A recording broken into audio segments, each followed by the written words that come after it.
انتہا پسندی کی روک تھام کا بل کس کے کہنے پر پیش کیا گیا؟ سینئر صحافی ابصار عالم حکومت کی دوغلی پالیسی پر پھٹ پڑے۔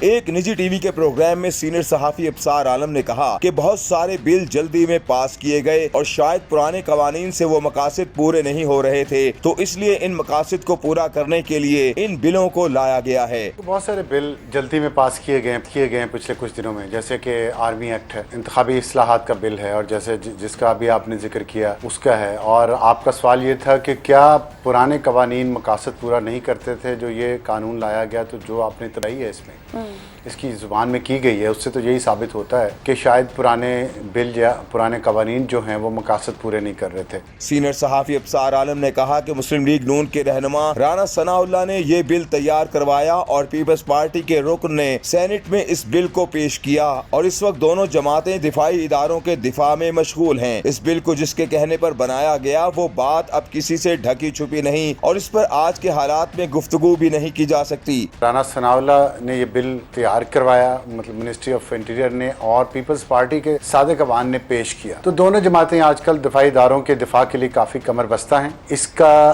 منبع جو ہے اس قانون کا اور جہاں سے کہا گیا ہے بنانے کا، وہ تو میرا خیال ہے کہ کوئی راز نہیں رہا۔ سینئر صحافی ابصار عالم کا مزید کہنا تھا کہ قوانین تو بنتے رہتے ہیں، لیکن جب تک ان قوانین پر ریاست خود عمل درآمد نہیں کرے گی اور صرف عوام پر ان کا اطلاق ہوگا تو ان قوانین کو بنانے کا کوئی فائدہ نہیں۔ سینئر صحافی ابصار عالم کا مزید کہنا تھا کہ جب ہم یہ کہیں گے کہ ریاست کی سطح پر نہ تو آڈٹ عدلیہ کا ہوگا اور نہ ہی دوسرے اداروں کا ہوگا، لیکن عوام کا آڈٹ ہوگا، تو یہ حکومت کی دوغلی پالیسی ہوگی اور اس سے کوئی بہتری نہیں آئے گی۔ سینئر صحافی ابصار عالم نے انکشاف کیا کہ سب کچھ کسی اور کے کہنے پر کیا جا رہا ہے۔